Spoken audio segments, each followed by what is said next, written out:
How do you convince people in this country to be in favor of legalizing prostitution? I personally am in favor of legalizing and regulating it, but when you live in a puritanical country, it's really difficult to change minds.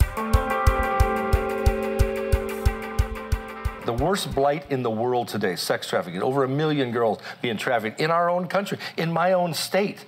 It's disgusting what's going on with sex trafficking. This is how we slow it way, way down. You get the underage girls out of the business. When Ava came to work there, positive identification. She had to be 18 years of age. We made sure that she didn't have any wants or warrants. The Sheriff's Department does that. Now, the next step is all the girls are checked for sexually transmitted diseases.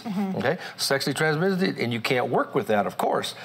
We've been mandatory testing since 1981, 33 years, no HIV. Las Vegas, where the business is illegal, they just arrested their 1,000th girl, forced her to take an STD test working with HIV. Ava, can you tell us what are some of the misconceptions that people have about sex workers? I think it's just the idea that we all come from abusive backgrounds. We all have had hard lives, and this is what we kind of have to do in order to, you know, make a good living. I mean, I've been to college. I have a good degree. I went to a good school. I went to Boston University, and I could be doing many other things right now, but this is what I want to do. How does one go from Boston University to the Bunny Ranch? Well, it's funny, actually, because when I was a senior, Belle Knox was just outed at Duke University, and she just wrote an article recently, I believe, stating that her student loans were about to go up even more, and that's my main reason, actually, for kind of thinking about student loans. Yes. Oh my gosh, we talk about student loans all the time on this show. Well, one of the things you have to remember is that once it's legalized, I mean, we can call the cops if somebody chooses to not, you know, do something that we don't want to do. I mean,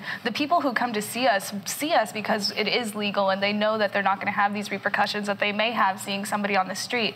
So it's just an entirely different atmosphere. I mean, I like to describe it as a singles bar with amazing odds. I mean, it's not like I'm, you know, walking down like a corner or something, and it's just I'm jumping into somebody's car for 5 minutes and they're driving away and I have no idea who they are. So what are some other ways that you're kind of getting the word out on the positive aspects of this? Well, everything from the Today Show to The View to fighting with O'Reilly and Hannity's been to the Bunny Ranch. You're a brave man. Yeah, and I love it because if Larry Flint was here, he would tell you every 6 months a politician's life is ruined because of sex. And every time they come to me, I'm the go-to guy.